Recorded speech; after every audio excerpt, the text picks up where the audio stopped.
Pasemos sin más a la segunda etapa. Recuerden que esta iba de la década o de los años 40 a los años 70. Un poco más grande, más compleja, más larga. Tratemos de sintetizarla. Un acontecimiento que marca definitivamente el inicio de esta segunda etapa es la orden del emperador Calígula en el año 39 de introducir en el templo de Jerusalén una estatua suya. Tenemos que tener presente que para este momento los romanos ya habían madurado una especie de religión centrada en el culto al emperador y el culto al espíritu de Roma. Esta religión, a partir de Calígula, tenía que insertarse en las religiones de todos los pueblos dominados. Los romanos respetaban las religiones de estos pueblos que estaban bajo su control, sin embargo les comenzaron a exigir que, a más de sus propias religiones, asuman el culto al emperador y el culto a Roma como el culmen definitivo de la historia y del proyecto de todos los dioses. Calígula hace esto no solo con motivos religiosos, sino como un mecanismo para profundizar, para endurecer, para consolidar el control de Roma sobre la mente y el corazón de los judíos y, en definitiva, del resto de pueblos dominados. Hasta el día de hoy, toda forma de dominación comienza con el control de la mente y del corazón. Los romanos lo sabían. Toda forma de dominación que comienza con la violencia tendrá como consecuencia una resistencia violenta. Pero una forma de dominación sutil a través de la religión, a través de la cultura, del arte, de los medios de comunicación, del cine, de la televisión, es mucho más efectiva. Y esto es lo que practica Calígula al pretender insertar en la religión judía este pequeño detalle de culto al emperador y al espíritu de Roma. Sin embargo, el pueblo judío vive, para este momento, casi 300 años de experiencia de resistencia a una serie de agresiones a su religión. Desde los años 300, un poco menos tal vez, antes de Cristo, los judíos vivieron bajo el dominio de los persas, de los griegos sirios, de los griegos egipcios, y todos estos intentaron diluir, atacar la cultura y la religión judía. Así es que desde el 300 a.C. los judíos viven con mucho fervor nacionalista la defensa de sus tradiciones. Este fervor nacionalista hace que Israel reaccione contra la agresión romana y la orden del emperador Calígula. Y nos cuenta el historiador Flavio Josefo que no solamente hubo una reacción llena de ánimos, incluso llegando a algo de violencia, sino que también los judíos detuvieron la economía, detuvieron la agricultura, detuvieron la producción, el comercio, el transporte, provocando una crisis en el sistema económico de la zona. A más de que prácticamente se entregaron al sacrificio, al martirio, al asesinato por parte de los romanos, en protesta a esta pretensión de Calígula. Los romanos se detuvieron y no lograron introducir la estatua de Calígula en el templo, pero los ánimos ya estaban caldeados, se sembró ya la discordia, se profundizó por otras vías este proyecto de dominación cultural romano y los judíos se alertaron y se prepararon para reaccionar paulatinamente a una serie de eventos romanos o sucesos protagonizados por los romanos para profundizar su control o su hegemonía en esta zona del Mediterráneo. En este contexto, el rey Herodes Agripa, fiel partidario romano, cómplice del poder invasor romano, para calmar los ánimos judíos, para aplacar los ánimos judíos, busca un chivo expiatorio y escoge o encuentra a un grupo de judíos que también era un poquito mal visto porque acogía a extranjeros, porque era un poco tolerante con el negro, el amarillo, el de otra lengua, el de otras tradiciones. Este grupo de judíos, inspirados por su fundador, que afirmaba que Dios viene para todos y que no hace distinciones culturales y que no se detiene por el género, la condición económica, el color de piel o la lengua, este grupo de judíos se volvió, como decía, el chivo expiatorio. Ustedes ya saben a qué grupo de judíos me refiero, los seguidores de Jesús de Nazaret. En este contexto muere el apóstol Santiago, son apresados Juan y Pedro, serán encarcelados y golpeados, y los cristianos pues prácticamente son puestos en la mira de los espías, de las instituciones, de los que tenían a su cargo el control de la población a favor del proyecto romano y de cierta clase pudiente económica, política y religiosa judía. Esto hace que en medio de los seguidores de Jesús surjan conflictos. Y bueno, usted póngase en los zapatos de estas comunidades.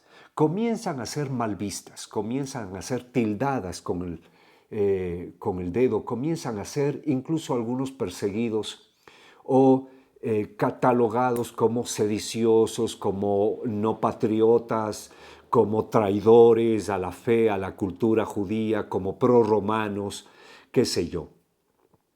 Parece que habían algunos seguidores de Jesús provenientes de otros pueblos, culturas, con otros colores de piel, lenguas y tradiciones, con otras formas de vestir, de comer, de organizar la familia, de pintar la casa o de construir un edificio, es decir, con otra cultura. Estos cristianos parece que son o comienzan a ser marginados dentro del mismo movimiento de Jesús de Nazaret. Lo que quiero decir es que este hecho provocado por Calígula y la opresión romana y los cómplices judíos de Roma provocan tensiones internas en el movimiento de Jesús. De esto nos hablan bastante los capítulos 6 y 7 del libro de los Hechos de los Apóstoles. En el capítulo 6 vemos a Esteban, un prosélito, miembro de la comunidad cristiana, que sale en defensa de los cristianos de origen helénico, es decir, de los cristianos que no son originalmente judíos, sino que provienen de otras culturas, de las tantas que existían en la zona o en Israel. En el capítulo 6, en el capítulo 7 vemos o asistimos al asesinato, al martirio de Esteban y a la persecución de los cristianos no judíos. Y vemos también con un cierto recelo y espanto que los otros cristianos, los que sí eran de raíz originalmente judía, se cruzan de brazos y no intervienen para defender a Esteban o no intervienen luego de su martirio. Lo que nos lleva a pensar que para este momento los primeros seguidores de Jesús ya viven conflictos internos. ¿En qué consistiría este conflicto? ¿Cómo sintetizar? ¿Cómo expresarlo en pocas palabras? A ver si lo logro. Parece que unos cristianos decían, para ser cristiano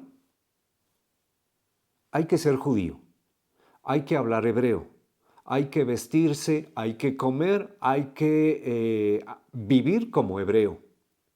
Hay que pertenecer étnicamente, culturalmente, territorialmente, teológicamente al pueblo de Israel. Y hay otros cristianos que dicen que el proyecto de Dios, del Dios de Israel, que se ha revelado en Jesús, comienza con el pueblo hebreo, con el pueblo judío, pero se abre a otros pueblos. Porque el proyecto de Dios es que todos los pueblos sean uno solo, el suyo. El proyecto de Dios es que Israel guíe a todos los pueblos al encuentro con el único Dios verdadero. Y este proyecto se hace realidad en la propuesta de Jesús de Nazaret. Jesús de Nazaret nos propone un reino de Dios que pasa por una comunidad, un pueblo abierto, tolerante, flexible, en diálogo, solidario, amistoso y compasivo con todos, sin distinción de género, de edad, de condición física, de condición económica, de condición cultural, de condición biológica, de condición teológica. Es decir, una comunidad que sea signo de unidad de la humanidad. Vemos dos tipos de cristianismo. Al primero le vamos a llamar cristianos judaizantes y al segundo le vamos a llamar cristianos de la gentilidad o, no me gusta mucho, pero también sirve, cristianos helénicos. Creo, por razones que explicaré más adelante, el mejor término es cristianos de la gentilidad. El conflicto, la tensión que he intentado expresarles, comunicarles, informarles, parece que provoca que algunos cristianos se sientan mal en Israel y vieran la necesidad de migrar. Quizá migrar de los sitios más conflictivos, como Jerusalén, migrar hacia el norte, a las zonas campesinas, quizá a la zona de Galilea, o quizá más al norte, a Israel, o quizá un poco hacia nororiente, hacia la parte de la Transjordania o de la Decápolis. En todo caso, un grupo de cristianos, los de la gentilidad, aquellos que comenzaban a sentirse incómodos incluso dentro de la misma o de las mismas comunidades de seguidores de Jesús, son los que llevarán el Evangelio al norte, al país de Siria, y posiblemente también a otros lugares como Egipto o incluso a Turquía, o incluso a las islas del Mediterráneo o tal vez incluso a la misma ciudad de Roma.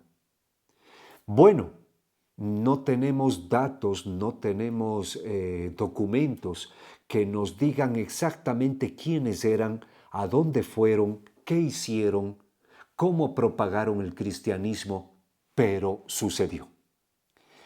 En esta etapa, del 40 al 70, se da entonces la primera salida del cristianismo, del territorio judío, de la cultura judía, al mundo greco-romano, al mundo centrado en la vida urbana de las grandes ciudades, al mundo que vive una cierta tolerancia hacia la diversidad cultural y que no comparte ese nacionalismo, ese sentimiento etnocéntrico que se vivía en el territorio de Israel. Estos primeros cristianos van a fundar comunidades, se adherirán a otros judíos en esos lugares y comenzarán a vivir pues su fe cristiana, pero todavía siendo parte de colonias, de comunidades judías en estas grandes ciudades, que podrían ser Damasco, Antioquía, el Cairo o Alejandría, tal vez la misma Babilonia, mucho más hacia Oriente. Bien, en estas grandes ciudades, estos migrantes seguidores de Jesús se vinculan a los judíos y tratan de vivir con ellos su fe judía y dentro de ella su fe en Jesús de Nazaret. En este contexto es que debemos comprender el aparecimiento de Pablo, que en principio se llama Saulo, nacido en Tarso, en las costas de Turquía, al noroeste de Siria. Pablo, miembro de una comunidad cristiana en la ciudad de Antioquía, o en relación con las comunidades de Damasco, ciudades más o menos vecinas de Siria, será el encargado también de abanderar, según Hechos de los Apóstoles, capítulo 10, capítulo 14, capítulo 15, abanderar los diálogos para solucionar el conflicto entre cristianismo helénico o de la gentilidad y cristianismo judaizante. Pero también será el que comprende que la forma de vida del seguidor de Jesús debe ofrecerse y anunciarse a otros pueblos. Será, podríamos decir, el misionero insigne que evangeliza el mundo greco-romano. Por supuesto, según Hechos, él será de alguna forma el gran protagonista, pero hay que sospechar que detrás y con él hay una gran cantidad de hombres y mujeres, misioneros y misioneras, que no solamente fundan comunidades, sino que viajan enseñando y hablando, propagando entre los judíos y entre los no judíos el proyecto de vida de Jesús de Nazaret. Con Pablo comienza el Nuevo Testamento. Bueno, si no lo sabe, lee entero. Los evangelios, aunque ellos están al principio del Nuevo Testamento, no fueron los primeros en ser escritos, sino las cartas de Pablo. Las obras de Pablo son las primeras que conservamos, las primeras que surgieron y que conservamos. La primera carta Pablo la escribe en el año 51 y la última carta la escribe posiblemente a finales de la década de los 50, principios de los 60. Algunos investigadores dicen que la última la escribió tal vez hacia mediados de los 60, entre el 64 y 65. Bien, esto está en discusión, todavía los expertos, los historiadores no se ponen de acuerdo, que a nosotros no nos preocupe. En todo caso, las obras de Pablo aparecen a partir del año 51 hasta la década de los 60. Y luego, un acontecimiento fundamental que va a provocar el surgimiento de otros textos son, primero, el incendio de Roma del año 63 y luego la declaración de guerra de Israel a Roma del año 66. En el año 63, el incendio de Roma provoca la primera persecución de las autoridades romanas a los cristianos de Roma que son acusados de haberlo provocado. Los historiadores romanos, Tácito y Suetonio y algún otro, darán cuenta que el incendio de Roma fue provocado por el mismo gobierno. El mismo gobierno del emperador Nerón incendió la ciudad y acusó a los cristianos, los escogió como chivos expiatorios porque ya gozaban de una cierta mala fama. Ponga atención esto. Efectivamente, el historiador Tácito nos dice que para cuando Nerón culpa a los cristianos de haber incendiado la ciudad, ellos ya gozaban de una cierta mala fama y eran los perfectos candidatos a ser perseguidos por el incendio. Buena pregunta, ¿por qué gozaban de mala fama? ¿Qué tenían? ¿Por qué? ¿Qué decían? ¿Cómo vivían? ¿Por qué los romanos ya comenzaban a tener ciertas sospechas contra estos judíos seguidores de Jesús? Bueno, lo veríamos más adelante igual. Bien, esta persecución de Roma a los cristianos provoca que los mismos cristianos comiencen a reflexionar por qué el mundo nos odia, por qué Roma nos persigue. ¿Nos persiguen por el incendio? Por Dios, ni mi abuela se lo cree. Ninguna autoridad romana se toma en serio que los cristianos fueron los que incendiaron Roma. Hay que sospechar que la acusación del incendio es debida a que Roma no gusta del movimiento cristiano. ¿Por qué? ¿Por qué?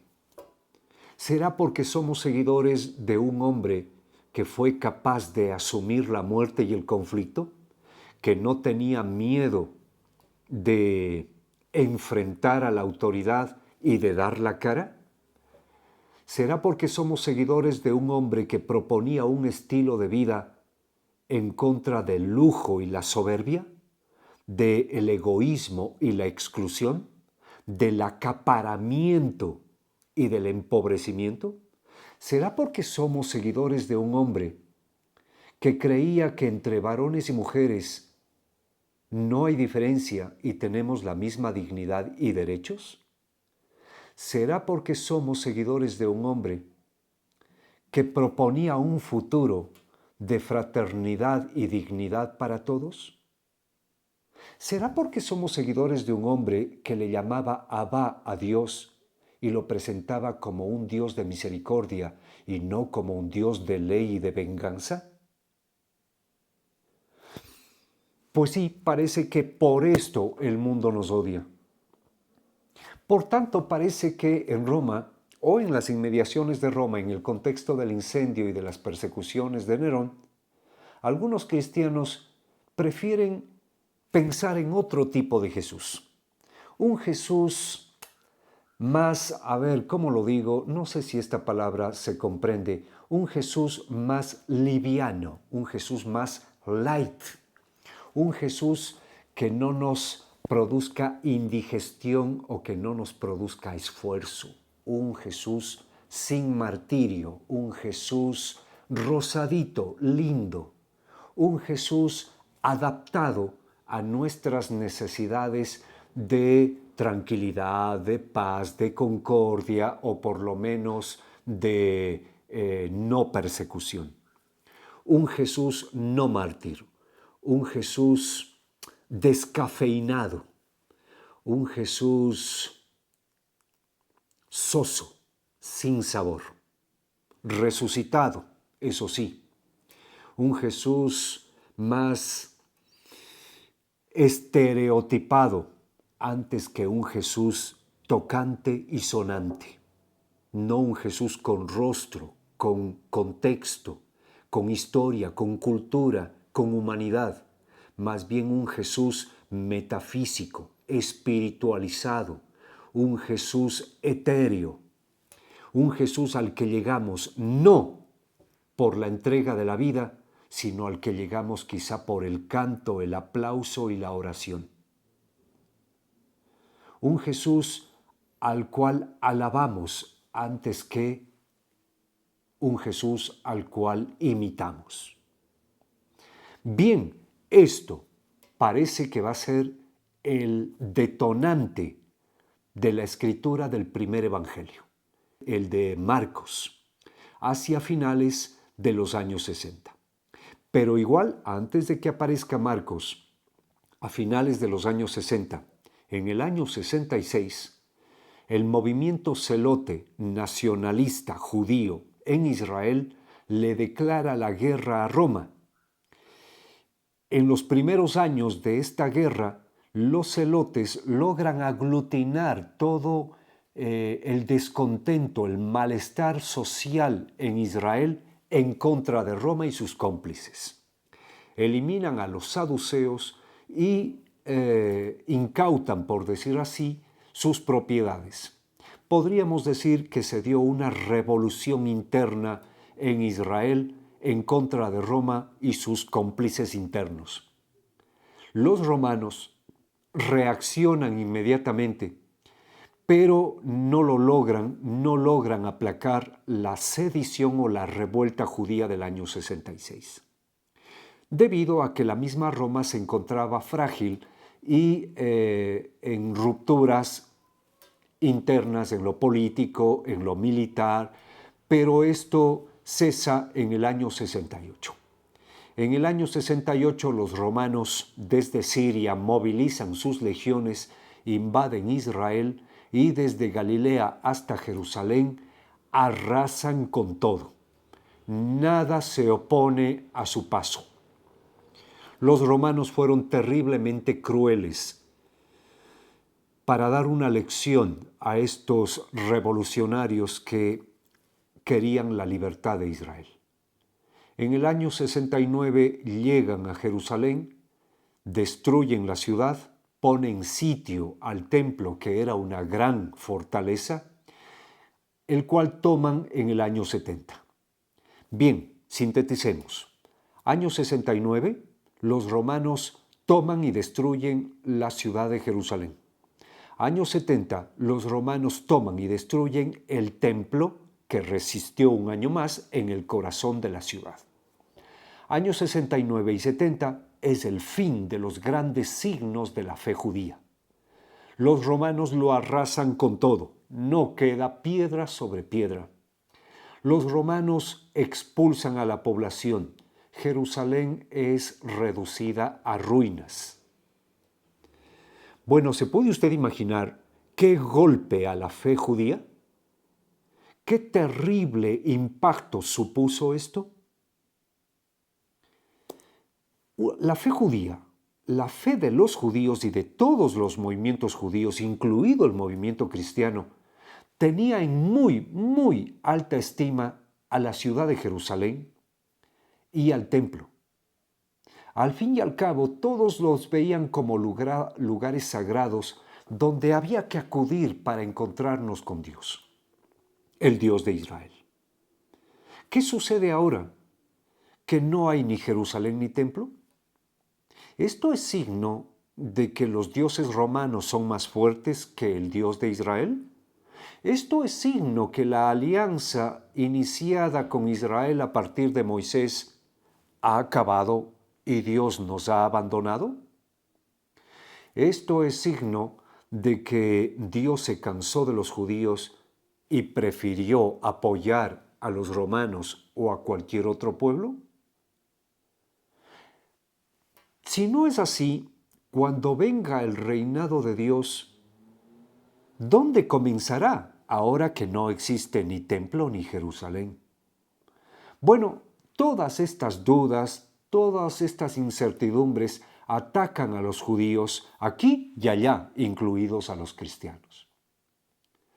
Esto también provocó más migraciones judías hacia los países vecinos, incluidos los mismos cristianos judaizantes que estaban centrados en el territorio judío. Estas migraciones hacia los países vecinos se encuentran con que los mismos judíos necesitan organizarse, necesitan centrarse en una resistencia contra Roma, necesitan consolidarse para fortalecer su fe en estos momentos de terrible crisis, lo cual provoca roces con los cristianos. Imagínense, en Siria los judíos están reunidos, todos están de acuerdo en que para no desaparecer como pueblo, como cultura, como religión, tienen que ser una comunidad unida y hay que unirse centrándose en las tradiciones, en la lengua, en el vestido, en la comida, en la ley, en la fe, etc. Pero resulta que en la misma comunidad hay unos judíos, pues que son como muy libres y que son como muy tolerantes con gente de otro color de piel, con mujeres, con enfermos, con niños, con ancianos, y que hoy sábado se reúnen con los judíos y mañana domingo se reúnen entre ellos con gente indeseable de un montón de orígenes, tradiciones y sabores y colores. Esto va a provocar que los cristianos vivan un nuevo tipo de desprecio, un nuevo tipo de marginación y exclusión por parte de los judíos después de la destrucción del templo.